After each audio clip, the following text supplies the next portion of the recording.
Sebelumnya, Assalamualaikum warahmatullahi wabarakatuh. Perkenalkan, saya Awalia Fajar, saya perwakilan dari kelompok 3 yang akan mempresentasikan pengantar filsafat ilmu mengenai lahirnya ilmu dan pengetahuan. Nah, pokok pembahasan kali ini itu meliputi lahirnya ilmu alamiah dasar, kriteria ilmiah ilmu pengetahuan, dan ada perkembangan ilmu pengetahuan. Nah, bagaimana sih lahirnya ilmu alamiah dasar itu? Jadi, semenjak manusia dilahirkan di muka bumi, itu pasti bersentuhan dengan alam.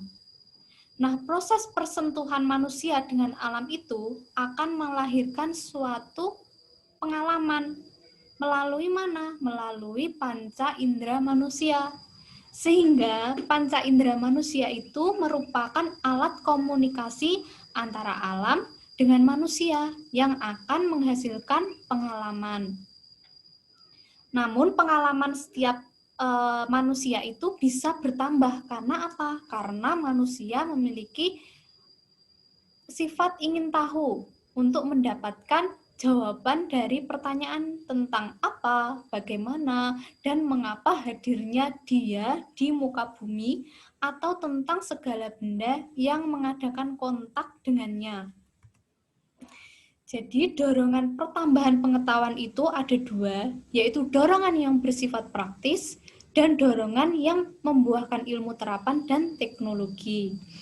Jadi, kalau dorongan yang bersifat praktis itu, manusia sebagai makhluk yang dapat berpikir, berperasaan, berbudi, yang selalu ingin menjadikan hidupnya meningkat lebih tinggi dan aman.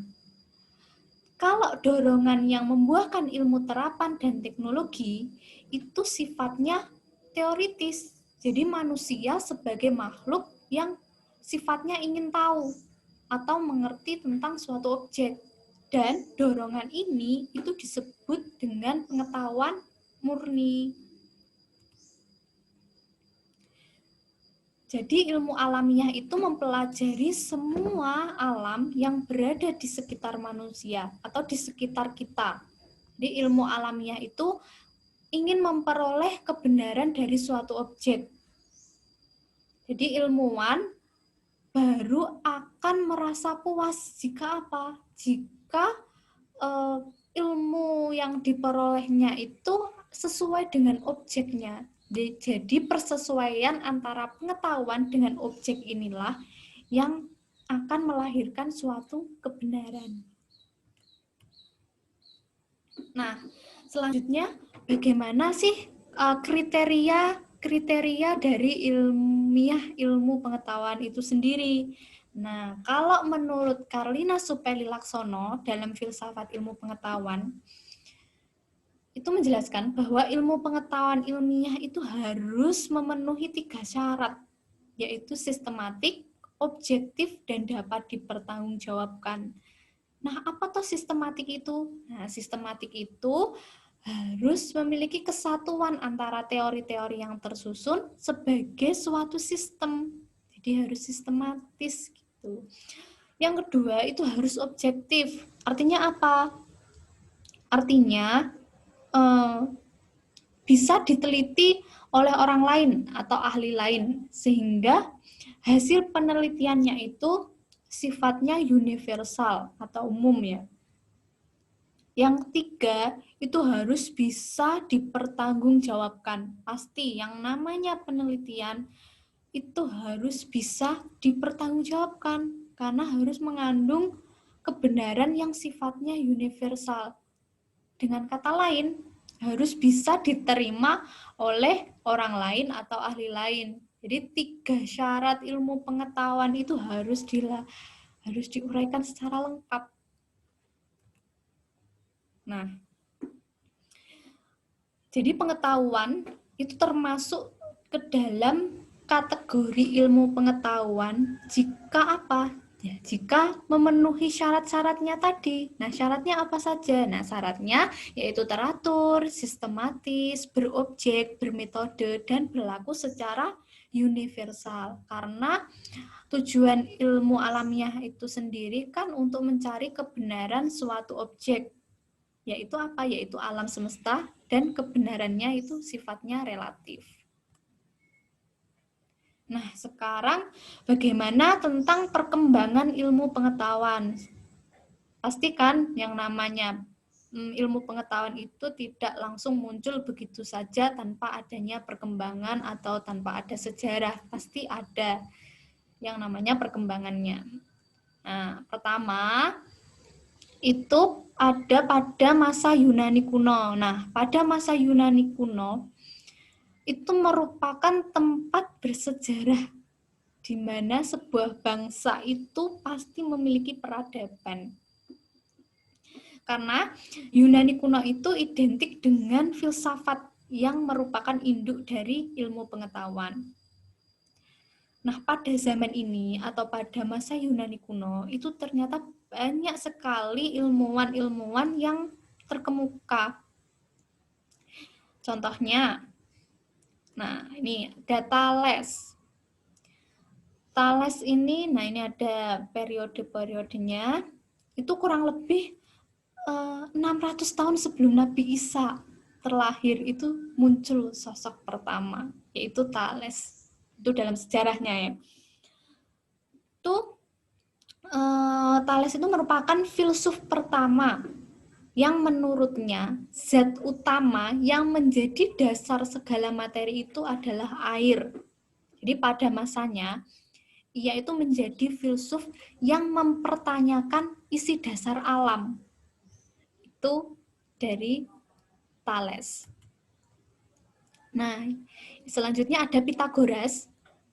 Nah, Pythagoras ini seorang matematikawan. Ini terkenal sekali kan? Itu merupakan filsuf Yunani yang paling dikenal melalui teoremanya. Dia juga disebut atau dikenal sebagai bapak bilangan, dan salah satu peninggalan yang paling dikenal itu kan teorema Pythagoras ya.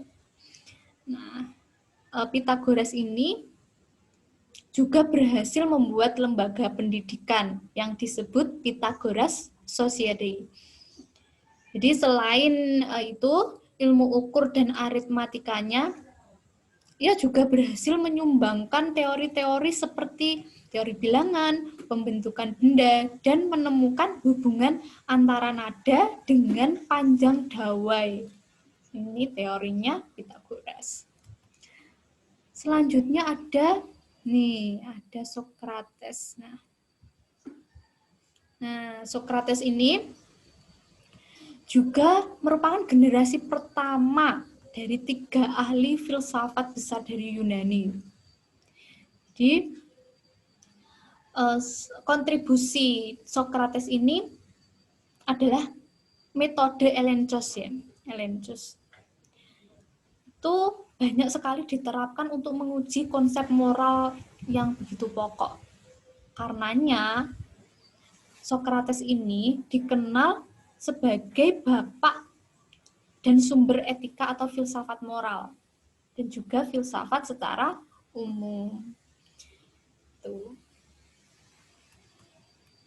Yang selanjutnya ada Plato. Nah, Plato ini merupakan muridnya Socrates dan gurunya Aristoteles. Jadi karyanya yang paling terkenal itu dia mampu menguraikan garis besar pandangannya pada keadaan ideal. Jadi selain itu, ia juga menulis tentang hukum dan banyak dialog di mana Socrates adalah peserta utamanya.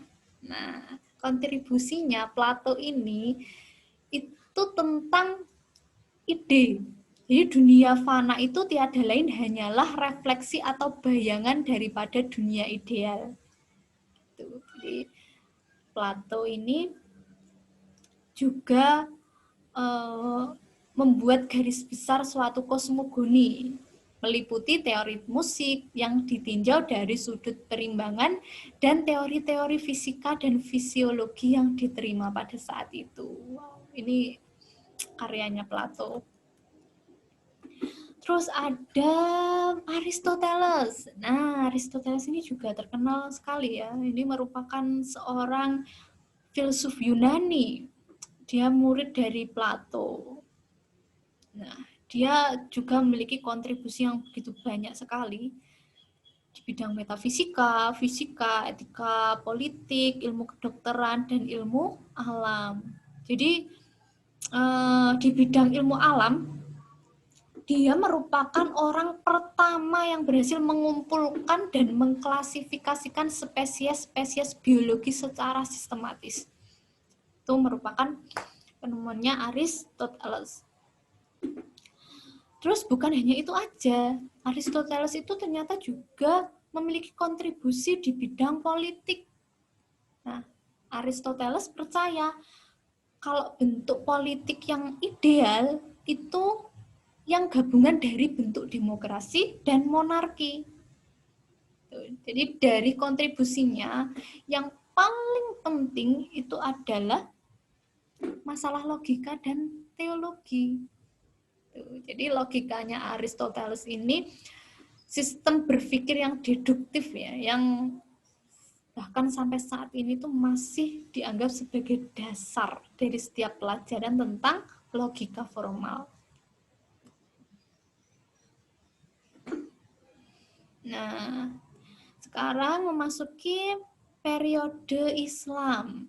Setelah masa Yunani kuno, terus periode Islam. Nah, gairah intelektualitas di dunia Islam itu berkembang saat Eropa dan Barat itu mengalami titik kegelapan.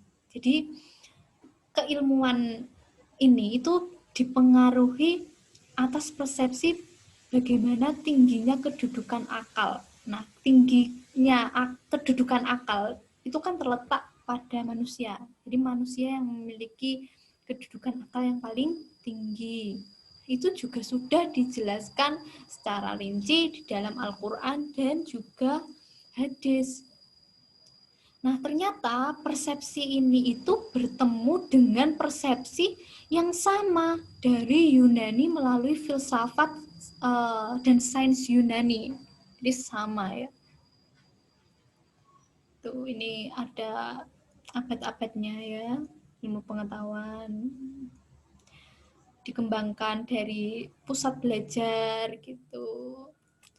Terus masa selanjutnya itu ada masa Renaissance dan modern. Masa Renaissance. Nah, pada masa ini sejarawan yang paling terkenal itu adalah Michelet. Jadi dia merupakan orang pertama yang menggunakan istilah Renaissance itu. Kenapa kok menggunakan istilah Renaissance? Ya, karena menunjuk berbagai periode kebangkitan intelektual ya, khususnya di Eropa. Jadi Renaissance itu merupakan periode perkembangan peradaban yang terletak di ujung atau sesudah abad ke-8 sampai muncul abad modern. Di Renaissance itu merupakan era sejarah yang penuh dengan kemajuan dan perubahan yang mengandung arti bagi perkembangan ilmu.